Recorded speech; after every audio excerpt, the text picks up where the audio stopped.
We don't play the social game. We are social. Power 98.5. You're listening to Power 98.5, powered by United Angels Dream, your #1 resource for public relations, entertainment, and multimedia. Contact them today at unitedangelsdream.com. Hi, this is Dan Aykroyd. He's progressive. He's beautiful. He's thoughtful. He's intelligent. He's powerful. He's positive. He is Stephen Cuoco on Power 98.5 Satellite Radio.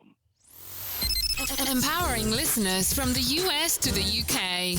Live on air with Stephen Cuoco. I am really excited about this one.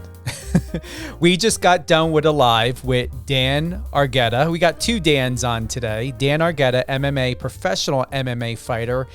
Head on over to his Instagram if you haven't already. You can go to the Power 98.5 Satellite Radio Instagram page, Power 98.5 Radio. All the information is there, but also go to my Instagram, United Angels Dream. That's my public relations firm.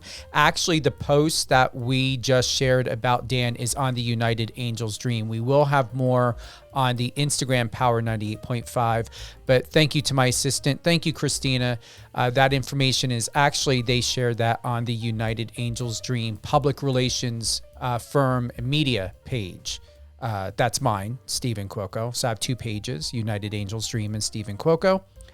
And we've got Dan Link, who is a good friend. He's the third Naked and Afraid XL. That's a guest on my show. I've had Matt Wright on twice. I've interviewed Waz Addy. Actually, no, Dan's the fourth because I also had it was EJ Snyder. So 4. So I got yeah. No, I'm not doing the whole cast. 4.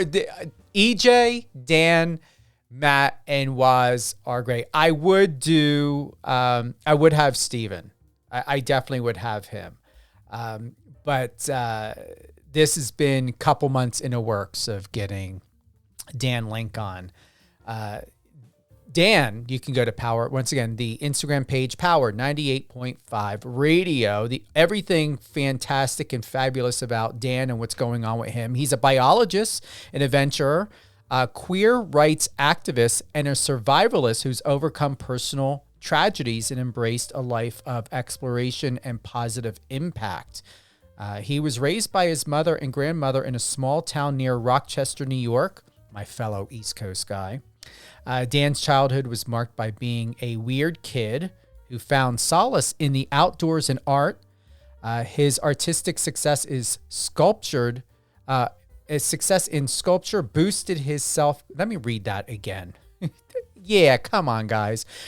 His artistic success in sculpture boosted his self-confidence and propelled him to pursue a career as a marine biologist.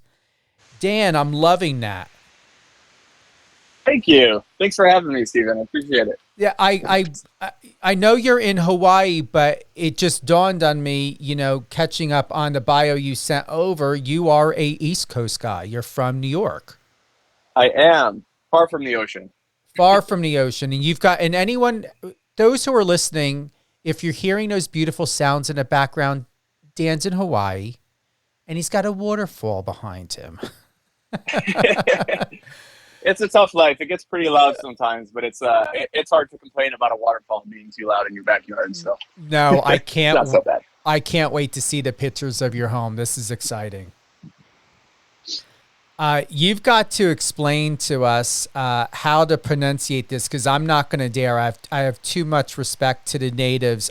You are a biologist, and what is the Marine National Monument you work for? No shame. I had to practice this a lot before my first interview. It's pronounced the Papahānaumokuākea Marine National Monument. It encompasses the northwestern Hawaiian Islands, and it's the largest actively managed marine reserve in the world. Is it? Yes, Wow. it's massive.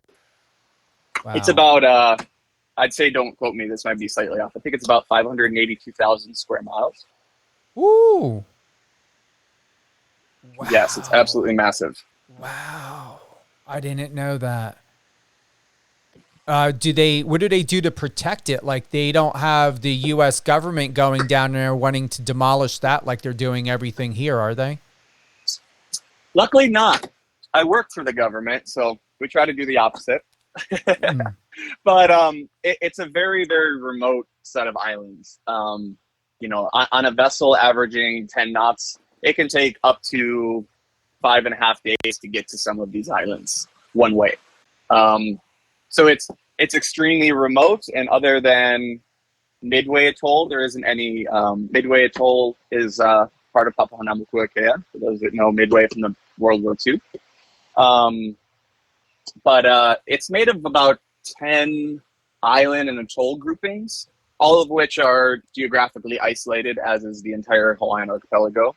So each of these island and atoll groupings have their own unique species and ecosystems, and species that are endemic to each of them, meaning they're found nowhere else on Earth other than these little tiny islands, some of which are only a few acres. And they're protected. So it's pretty complex. Yes. Good. Yeah, we need a lot more lands protected, because you come over here in the States, Dan, because I consider you guys completely separate. Like, if they can build it, like I've seen, what was it? Was it on Instagram or TikTok? It might have been Instagram. They built like hotel getaway rooms attached to a mountain. There's no running water or anything. I don't think there's running water, is there? All I know is the toilet, you put a garbage bag or something in there. You use that to go number 2. Then you tie up the bag and it goes down a chute. And then I think no, there isn't running water. They bring up water. Where you go pee, there's a separate chute or tube that you pee down under. And then you have to lug your water up. And when it got to the part, Dan, where they were talking about housekeeping, I'm thinking, who the heck in housekeeping knows how to professionally climb up a mountain in order to clean these rooms? Once again, Right. If a human can build something on something, they will freaking do it. It's true. Some of our islands, in terms of bathrooms, are so sensitive that we, with you going number 2 at least, we use these things called wag bags. But we basically use a 5-gallon bucket, and it's usually teetering on some rocky cliff. Use a 5-gallon bucket and squat over a bag over the bucket and bag it all up, and then you have to squeeze the air out, which is super fun each time for the bag, and put it in another Ziploc, and then put it in another bag, and put it in another 5-gallon bucket, and then we ship it all off the island at the end. And this particular island, Nihoa, where we do that, it can only be accessed. There's no nice landing. It can only be accessed by this big rocky outcropping with waves, huge swell smashing against it. So you can only get there when the swell is nice enough, but you have to sort of dangle off the front of this little inflatable boat, and then jump off the island or jump onto the island off the boat and scramble up the rocks really quick before the swell pulls you off. But even to get all of our gear on and off the island, including all of our poop, you have to do the same thing. It can be it's definitely an experience. All right, let's go back a little bit. I got Sure. all of that. But are you telling me that in your home you don't have a running toilet? No, sorry. This is one of the islands that I work on in Papahānaumokuākea.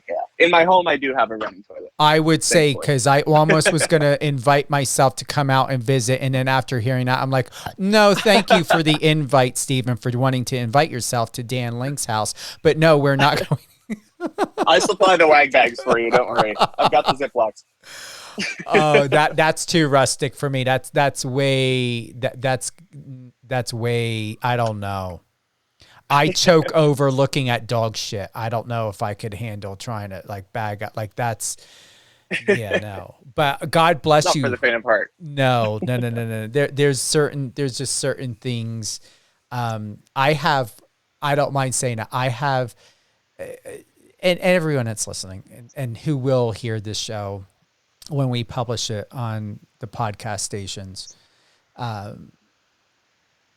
Yeah, I have a bit of OCD with cleaning. It used to be very unhealthy in a way, because the type of OCD that I had was a learned behavior that when I didn't feel safe or that I had control in my life, I had to have my environment pristine. I grew up that way anyway. My family, especially my mother, was very much like that. Even if it's not OCD, I always grew up in a very pristine environment.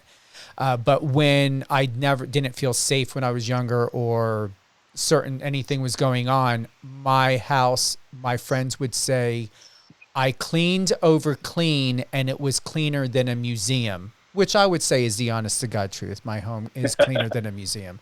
But my whole point of it is that there are certain things that if I think about, even if I'm not touching shit, but the idea that I'm touching a bag or a box or something like that, it would make me feel that, like, seriously. And no, don't get me wrong. I'm not saying I'm going crazy and scrubbing myself with Brillo pads or something. It's just when I notice something is sterile, it makes my emotional, mental self so much better, Dan, to where if you were to say, Steven, we're going to go on an adventure trip, and you're going to run across potential germs and bacteria and pollens and things like that, and you got to wear this mask in order to prevent this, and you got to poop in this to prevent.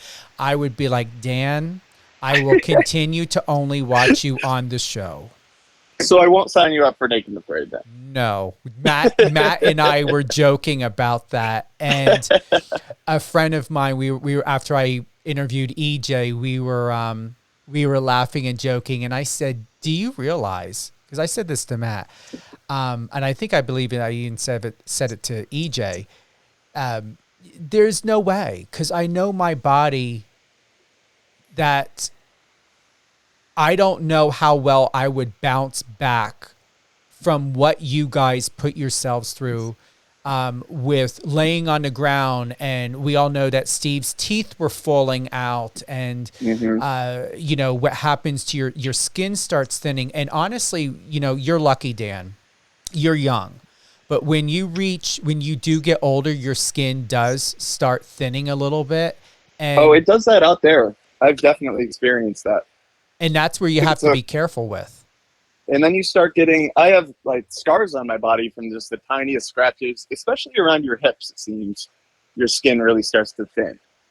And I think, to be honest, it's just because you're getting so malnourished. And when you're laying on your side, just the simple fact of this gravity pulling your skin down and over your hip bones makes it thin out to a certain extent. And at least for me, it really affects me around my hips. And then the simplest scratches can mess you up.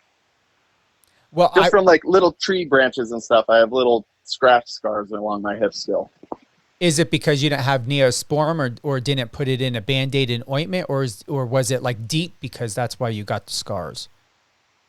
I think it's just a product of your skin not being in its correct state. I couldn't speak to it perfectly medically, but your skin is just so much more fragile. And yeah, maybe if I had like proper medical treatment, it would have healed a little bit better. But it seems to get particularly painful. Like even just laying on your side, like I said, first of all, your hip that's in the ground is one of the most painful things. But my hip that's up higher, if I'm on my side, starts to hurt as well, just from the skin being pulled over it in a very weird way. Something I've definitely never experienced other than being on that show after a few weeks. How are you in recovery? I mean, you look healthy. I mean, you go to your Instagram and even the photos you sent over, you look really, really good. But have you noticed that every time you come back, either you're losing a little bit more collagen in your face, you don't have as much support system within your skin as you did before, you know, or is working out tightening everything back up? Are you getting facials? You know, it's kind of, I think I do fully recover. Maybe my hair, not so much. As a general rule, it seems to take, for me at least, about as long as you're out there to fully recover when you get back, except your hair. My hair, about 3 months after the longer challenges, like this last one, the one that is airing now, was 45 days long. South Africa, I did a 60-month challenge, or 60-month, God, book that. A 60-day challenge in the Amazon jungle. And after each of those, about 3 months after, I don't have male pattern baldness, at least in the top of my head, but my hair will start thinning there rapidly, and it'll even become visible. My hairline will recede. But then about 3 months after that, so about 6 months after you're back from the challenge, my hair gets about back to normal. But that's just for malnutrition. But the body otherwise bounces back pretty. I wish I had weighed myself every single day after these last 2 challenges at least, because after this last one I weighed myself a couple times and I gained, I'm not exaggerating here, 25 pounds in 10 days after getting back. And it's not from dehydration or anything. If anything, you're more hydrated on these challenges than ever because you're paying so close attention to it. But it's just from the lack of salts and minerals that allow your body to uptake water. So you kind of just balloon back up extremely quickly when you get back. But you look scary coming out of these things. Yeah, I saw the before. Ones. Yeah, the before and after, like you even lost your butt. And everyone knows when you start your challenge, you've got an ass on you. When you're done, it's like, where's Dan? Like a sad little pancake. It's terrible. Oh, God. Well, I mean, yeah. I mean, Waz and Matt seem to have no problem keeping their butt throughout the entire show, though. Waz doesn't have a butt to begin with. Does I don't know what you're talking about.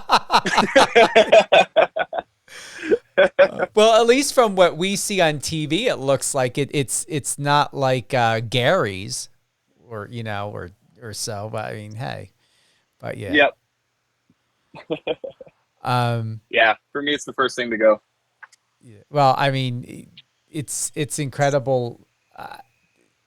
Oh, thank you, Connie. Connie's tuning in. She's giving a shout out. So thank you, Connie from Utah. She's joining us today.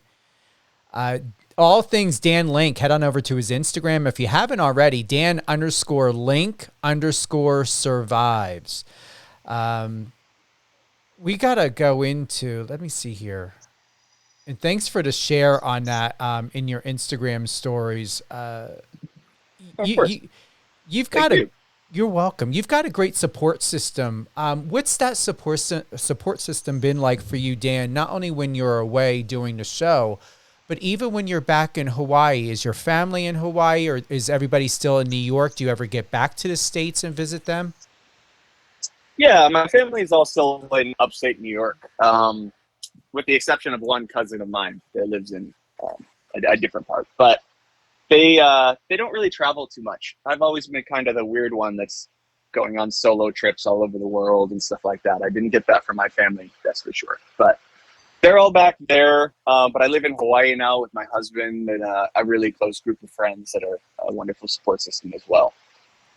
But they're nice to have. After the Amazon challenge, I got back. When you're out there, you're thinking about nothing. You're thinking about nothing other than food first. Sorry, guys. And then your friends and family. And you start to really realize what's important to you. And I got back from the Amazon challenge looking completely insane. I had like a little house party with like a dozen of my closest friends, and I bought everybody gifts.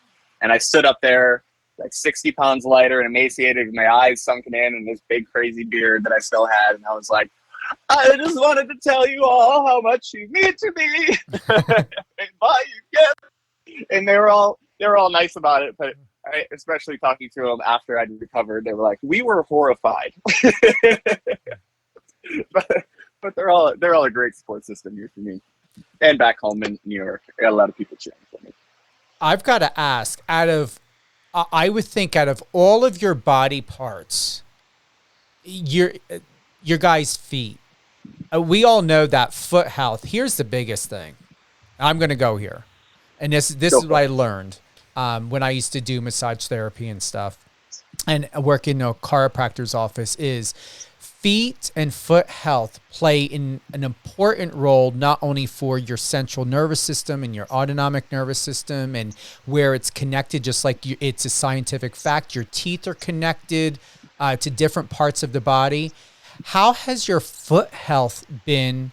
Because Matt said he still is having from time to time issues with the accident that he had from a foot issue from one of the seasons. How has your foot been? Or did you lose any sensitivity, or is all the nerves, everything intact? I mean, how's that? Oh yeah, my feet have held up great on these challenges. Matt had a flesh-eating bacteria that kind of messed him up and took him out of one of the challenges. Also in the Amazon, but a separate Amazon challenge from the one I was on with him. He's done a lot. But my feet have held up great. I did a challenge in far west Texas, near the Texas-Mexico border, near Marfa, Texas, and in the Chihuahuan Desert. And it was a brutal environment for your feet out there, especially in the heat of the day. But I kind of set up a little, life for myself, so to speak, for those 3 weeks where I was able to traverse around even in the desert and be relatively okay with my feet. But you do have to train your feet beforehand. I walked on cinder, and I normally walk barefoot everywhere, and I'm pretty comfortable. I'll even hike barefoot depending on the hike. I enjoy that, and my feet hold up great. But interestingly enough, one of the best tips I got for training my feet for these challenges was to actually, this is going to sound awful, but burn them. Not to the point of getting blisters, but I'll go out before these challenges, and there's a sort of like a hot metal plate in the road near my house. I'll set an alarm for 1 p.m. when it's sunny, and I'll go out there for a few minutes, and I'll stand on this metal plate just as long as I can stand it, and then I'll hop off, wait a little while till my feet recover, then jump back on, and do that a few times. And it'll make your feet so tender and so sensitive for the rest of the day. But then as they recover, I'm not sure if it's killing your nerves, maybe that's it, or if it's physically building up layers of skin. It is physically building up layers of skin as well. But it makes your feet feel invincible. And I've never had any problems with my feet at all. I've been out on challenges where everybody's, wincing in pain and this and that, and I'm just able to kind of hop around and be fine. Yeah, I mean, you bounce back and seem to be extremely resilient in that way. And it's quite impressive because you've bounced back much better than I've seen a lot of the other castmates, to where some on this new season of Last Man Standing, I'm thinking, what are they even doing back? Because they look worse than they did before. It seems like they deteriorate every time they leave. And then when they come back, it's a huge difference. Like Matt still looks good. You still look good. Jeff still looks decent. Steve looks great. But some of the other ones, I just don't know why they keep coming back. Yeah, Chini on this one had a very, very short period of time. I think only a couple months between her 21-day challenge, which was brutal. I believe that was in South Africa as well, but brutally cold, like literally freezing temperatures. So that was really rough on her. And then she came right into this challenge. So she came in a little bit skinny, and she has, sorry if I get the pronunciation wrong, Raynaud's, that it's a nerve condition, which makes her much more sensitive to cold. But yeah, you really do have to, especially for the longer ones, you can't go into them without preparing your body properly. I gained a lot of weight before the Amazon one. I was nice and chunky. For this one, I tried to gain a lot of weight too, but I also was working out a lot to try to put on muscle, and I didn't end up putting on the fat that I wanted to put on. So it's very cold out there. You can tell by the shelters that I'm building, but it held up all right. Anyway, the muscle was a good thing, for good fuel for my body anyway. I've got to ask, I appreciate the bio that we have for you. And just so everyone knows, we're going to be sharing the full bio and information on Dan Link coming up. We're going to do an article on it. We're going to have, when we publish this on the podcast platforms, we'll have a Spotify link attached. So whether you're new and you're just joining us today, head on over to power985.com. We do have our articles there. We will be putting the extended version about Dan in there. We gave a summarized version for the social media, but the email blast, the full version went out, and then the article that we should be having published today will have the full version. What I'm not too sure, and I did go over the summarized version, but what I want to touch on here, Dan, is in a full-length version, and what I've read here is going back, where is it?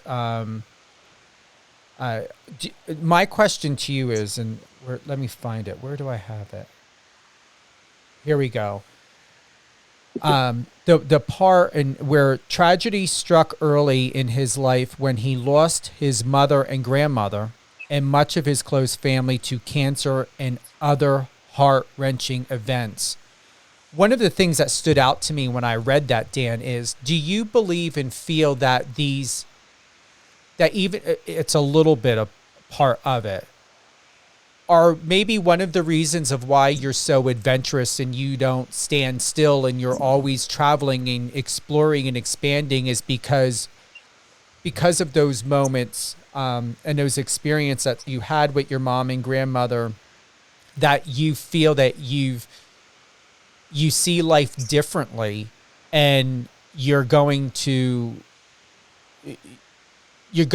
be in a positive and healthy emotional and mental mindset, but at the same time, you're going to live life to your fullest. Am I articulating that correctly? Because that was something that really stood out to me, that I thought, like almost like an aha moment that kind of explains, I was wondering about you and your personality, about how carefree and loving and vibrant and adventurous you are. Is it due to those experiences that you had with your family? I think so. Absolutely. It was my mother and godmother that I lost to cancer, and they were the two that raised me.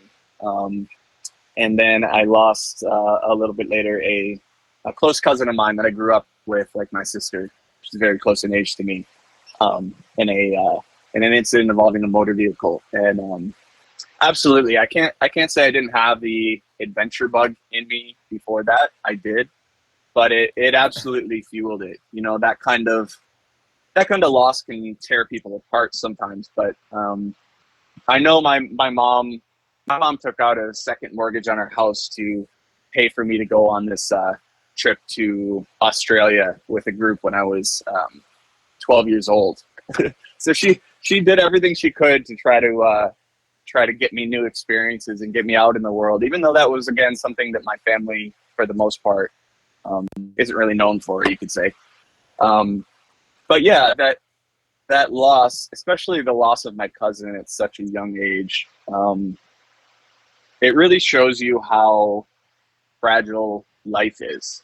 And part of why I wanted to become a biologist as well is because, you know, I'm actually an atheist, but it sounds cold when I say it, but I see God, for the lack of a better word, in nature.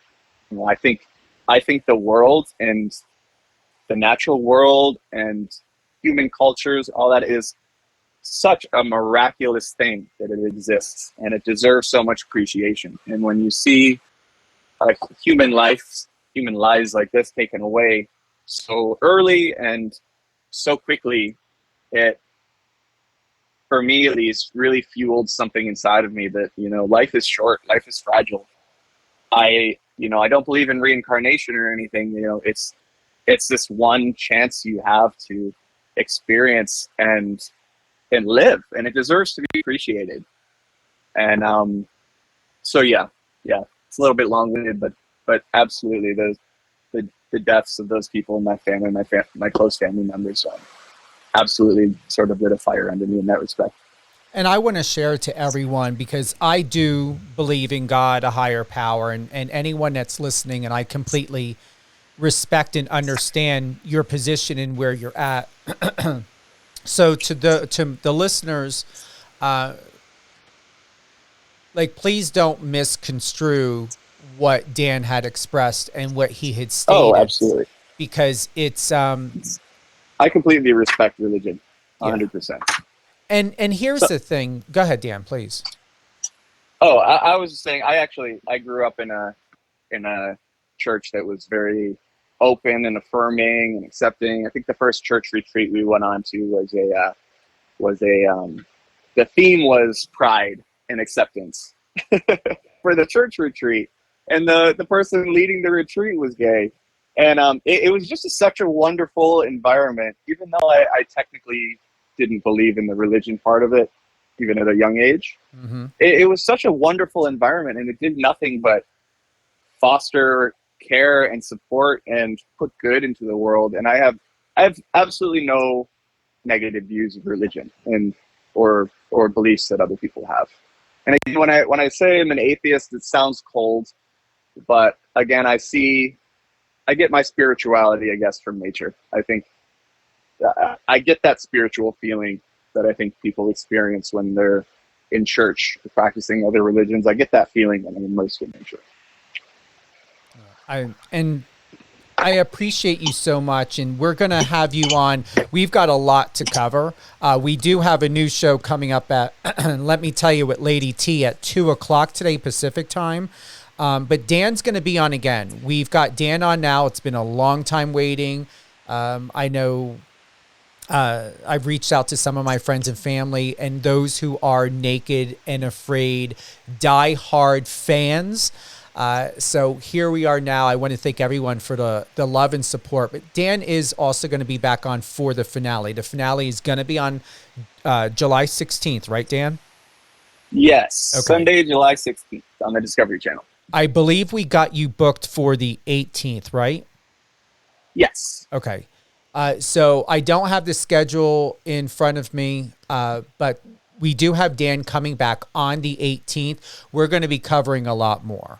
A lot more, and a lot could change by then. I mean, between now and the 18th, and not only the talking points of the show and what the entire experience, which would be more appropriate than a cover of what that's done for you this time around and anything else down the road, if you were to do this again. The fact of it is what I do want to go into, and what's very important that, I didn't realize how exciting it would be to have this conversation if you're up to it. I'm going to read this part. As a gay man, Dan has faced his own personal journey of self-discovery and acceptance while working in fields that are often lacking in diversity or seen as in opposition with queer stereotypes. Through his experiences, professional life, and the international platform gained as a TV personality, Dan aims to inspire others to embrace their authentic selves and celebrate diversity in all its forms.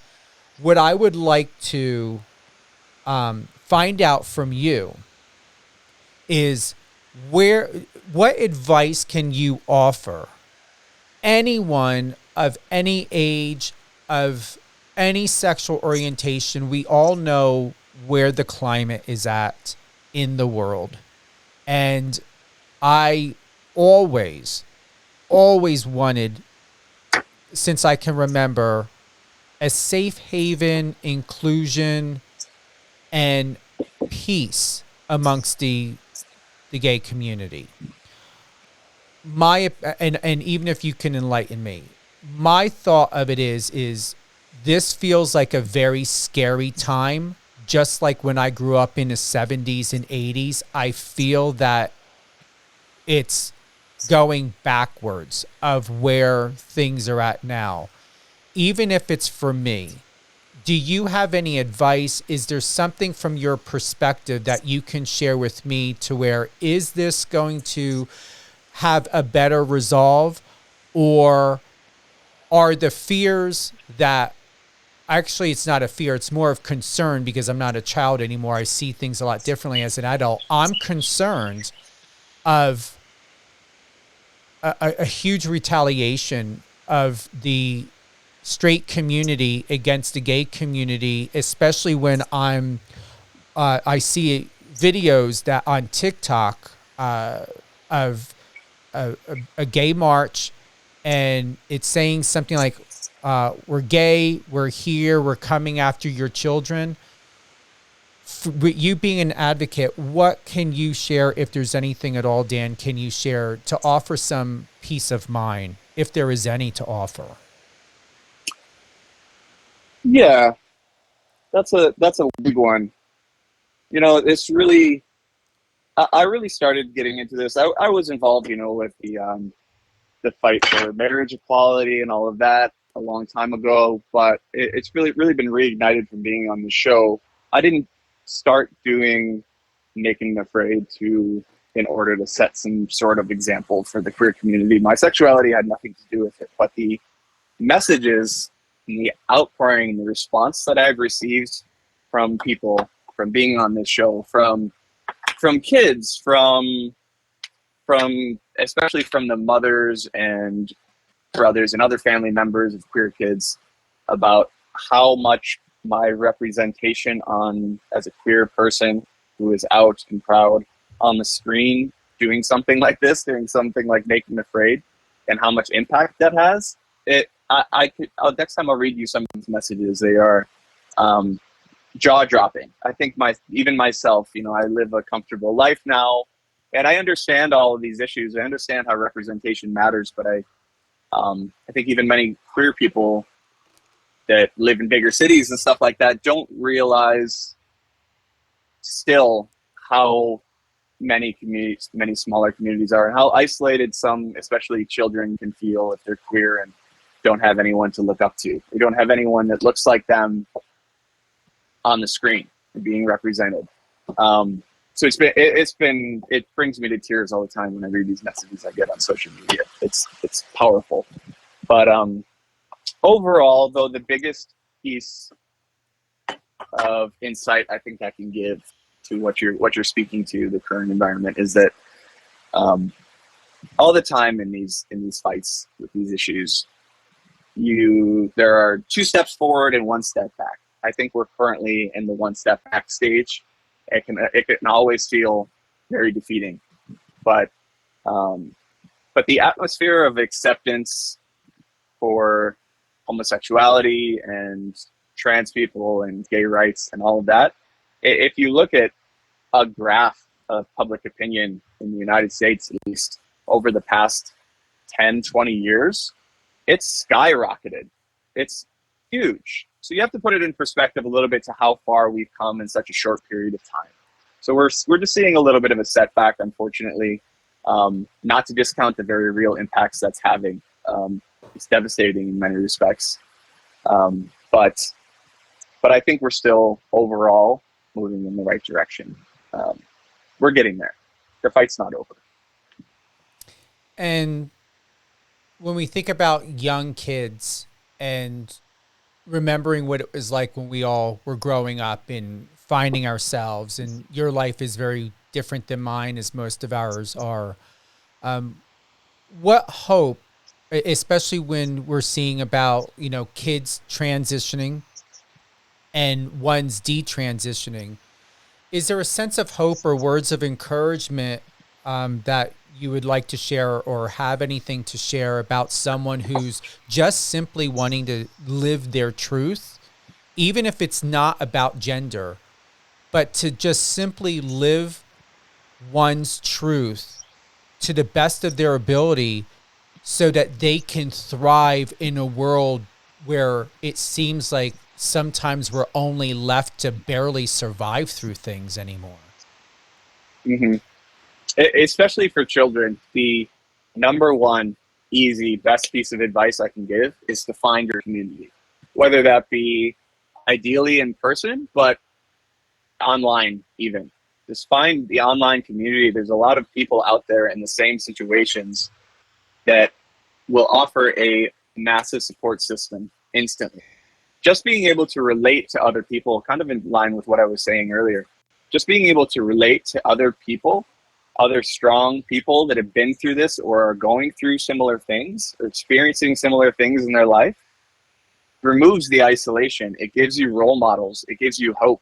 It shows you that you're not alone and you can live a wonderful, happy life, which sometimes if you're growing up in a small town or you have a family, especially for trans youth these days that just doesn't understand, you're in that bubble. You can feel very hopeless and isolated. And again, the best piece of advice I can give is to get out of that bubble or give yourself a new bubble, expand your horizon a little bit and talk to other people. It's that isolation that causes, so much depression and suicides these days, which is very unfortunate.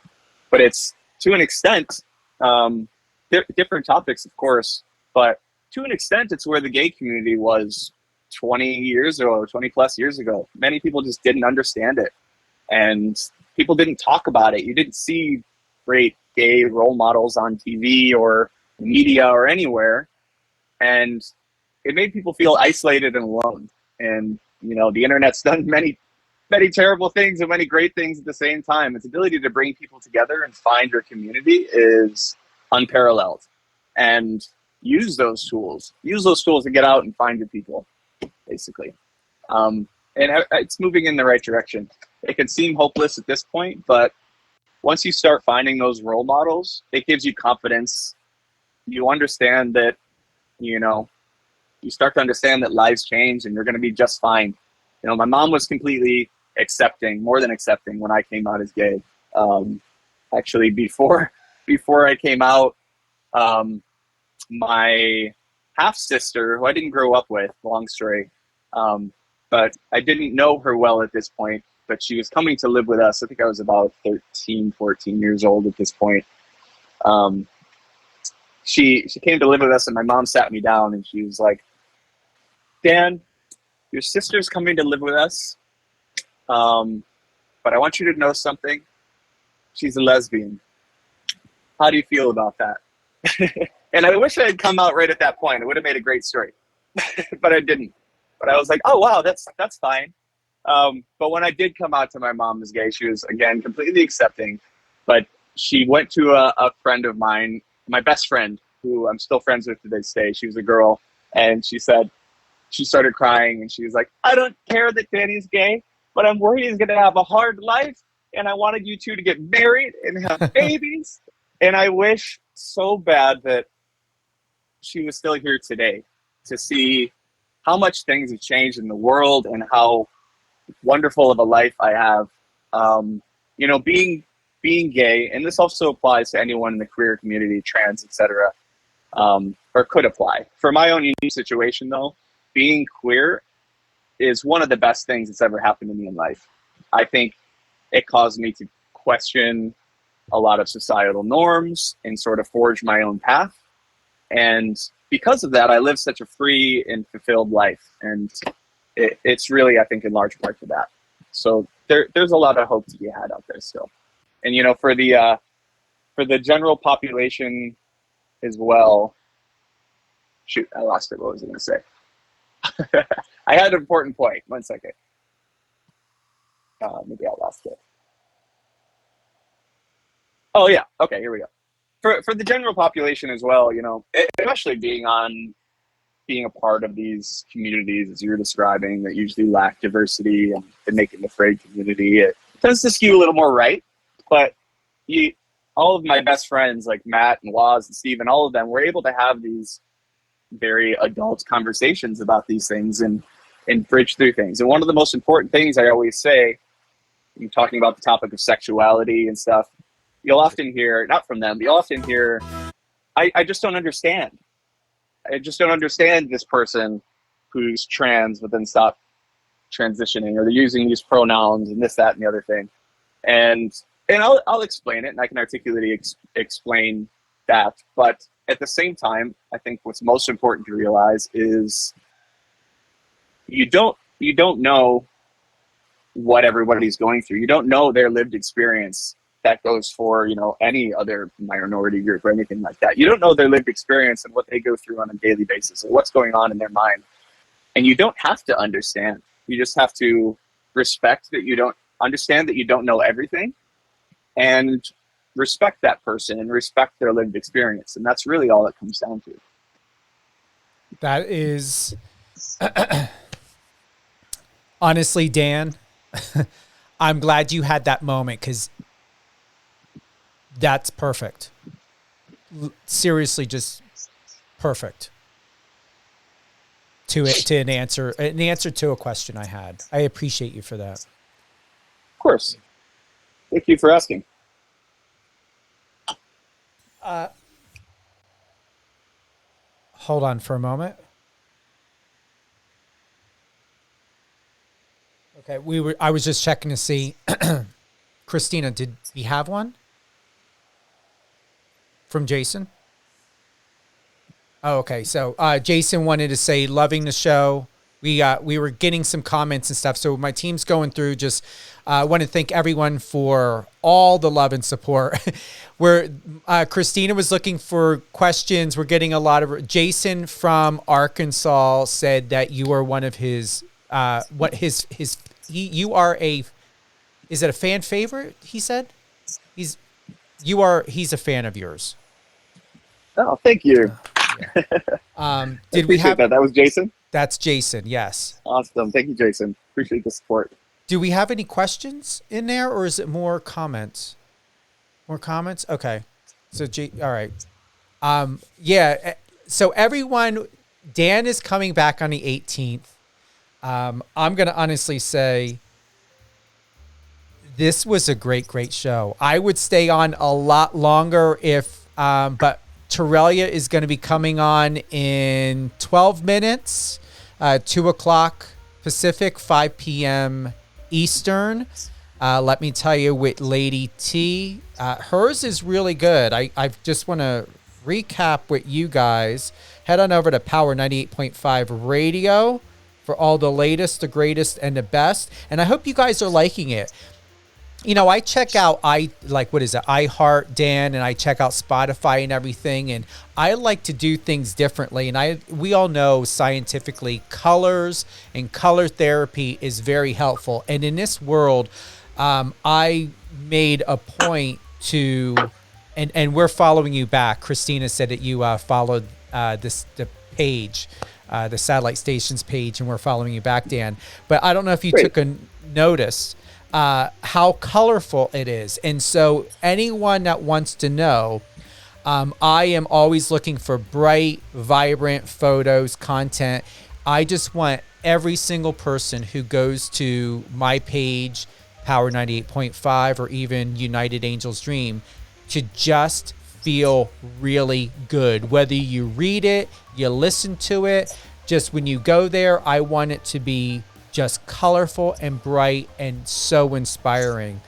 So with that said, Torrelia is coming on. She's going to be talking about how to obtain healthy relationships for personal growth and empowerment without oh my God, am I not able to talk? Oh my God. Let me start over. How to obtain healthy relationships for personal growth and empowerment without diminishing your self-worth. I'm loving that. This show is going to be awesome. Once again, she's going to be on in 10 minutes live. Make sure you guys tune in. Dan, who would you like to give a shout out to? I'll give a shout out to my husband, since we were talking about making the braid. He puts up with all those challenges and me disappearing for months on end and not knowing what's happening and not getting any contact. I always tell him no news is good news, but you know how that doesn't really help sometimes. So I'll shout out to him for the support. Well, you guys are lucky, very much lucky to have each other. And any closing thoughts? Because you shared, once again, we never know. You and I've had many conversations. I will always remember our first conversation and where I was at. This one was really, really great. I appreciate the word of advice to the listeners and those who are going to listen to this later on, whether it be on Amazon Music, iHeartRadio, Spotify. We will re-air this show at a later date on Power 98.5. We may even do it the week of July 16th to prep for the 18th interview. Any additional closing thoughts? How do you feel? I feel great. I really appreciate you having me. It was great to talk to you. Yeah. Just so everyone knows, the season that's currently airing on the Discovery Channel, the new episodes air 8 p.m. Eastern time on Sundays at 8 p.m. It's called Naked and Afraid: Last One Standing, and it's I'm not sure if I mentioned this earlier. It's sort of a competition spin-off. It's the first time they've made Naked and Afraid into a competition, so it's a little bit of a crazy one. If you have Discovery Go, not Discovery Plus, you'll be able to access the season using a cable provider login. But you can also download the whole season on Amazon, I believe, for about $20 or something like that, if anyone wants to catch up. And right now we're on the today, Sunday the 25th, the 8th episode out of 10 is airing.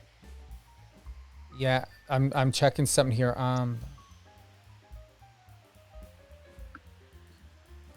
Do you guys have that? Okay, good. Yeah, so episode, because I was checking on as well. So just so everyone knows, because last week was Father's Day, and I did not get to see, that was episode 7. So tonight's episode 8, right? Correct. Okay. I'm so used, once again, I'm from Jersey. I'm used to my East Coast time. And I ended up having to wait till, I think it was 10 or 11 o'clock. Everyone on Pacific time, we have to watch it at 5. So that's the luxury of being out here. We don't have to wait to 8. But definitely, whether you're Central or Mountain, or like you, Dan, you're 3 hours behind me. So it's going to be 2 o'clock in a little bit, but it's going to be 11 for you. Check your local time zone, because when I first started watching the show, I assumed it was maybe 6 or 7-ish, because sometimes I can maybe get to watch it if it's Mountain time. But no, I've got to be ready at 5 o'clock today. So actually, yeah, so I've got a live interview, Jake Jensen and I, in the Actors and Athletes studio today at 3 o'clock. Today's been a big day, Dan. So I did doing 3 shows today. We're going to be talking about Jake's new film with Zendaya. Do I have the information? Because I wasn't sure if I wasn't going to drop it. So the Challengers, that's it. Challengers, the new film with Zendaya drops in September. Definitely check that out. However, Jake, who's a co-host of mine on Any Actors and Athletes Studio, we're going to be discussing that today because he's in a film with her. So 3 p.m. Pacific, 6 p.m. Eastern, live. Tune in. We're going to find out what his experience was like working with Zendaya and on the film and everything else. Dan, this has been awesome. I want to thank you so much. Thank you for having me. I really, really appreciate it. This has been fantastic. Looking forward to coming on again. Oh, definitely. July 18th. Do you have the time on you? What did we put the time as? 1 second. I do. See, we're both looking for things today. Christina. 9 a.m. Hawaiian time. So would that be 9 to 10, 12 p.m. your time? 12 p.m. Pacific, yeah. 3 p.m. Eastern. Okay. Yes. All right. Dan, hold the line. Anything else you want to share before we go from the live here? No, I think we got it. Plenty more we can discuss the next time, though. There's going to be a lot, especially on the show, related to talk about. Exactly. See, isn't this perfect? Thank you to everyone for joining us today. Live on air with Stephen Cuoco on Power 98.5 Satellite Radio. We will be publishing this on Amazon Music, Amazon Audible, Spotify, and iHeartRadio today. Definitely check out power985.com. We will be sharing an extended version of the information of Dan's bio and sharing the link and everything else to the Spotify. We'll publish an article on that today. We will have that available for you. Once again, let me tell you what Lady T with Torellia Hoskins is going live within 4 minutes, 2 p.m. Pacific, 5 p.m. Eastern. Then we've got another live today. A lot of information. I think that's what's happening. Big day today. 3 p.m. Pacific, 6 p.m. Eastern, in the Actors and Athletes Studio with Stephen Cuoco and Jake Jensen here on Power 98.5. Tell your friends, tell your family. We're going to be talking about his upcoming film with Zendaya, The Challengers. And did they share that info with us? Is it release date is September 15th. Thank you guys. So The trailer is out now. But I always say just stay tuned because sometimes release dates can change. But they're projecting September 15th. This is going to happen. Thank you again for your love and support. I appreciate all of you guys. All the fans, anyone that loves MMA, UFC. I just interviewed professional MMA fighter Dan Argueta. That's available now on Spotify, Amazon, and iHeart. We will re-air that episode at a later date.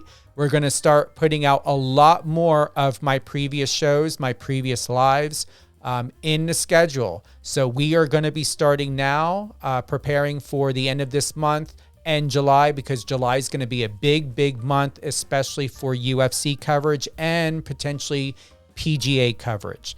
Have a great weekend, everyone. Thank you for your love and support. Download the app, share, follow us on Instagram.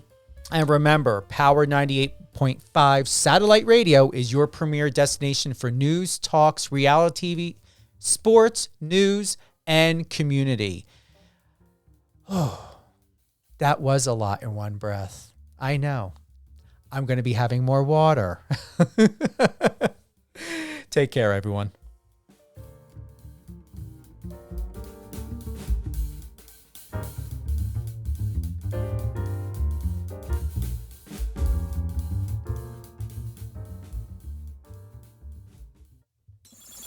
Friend us on your socials and let's connect.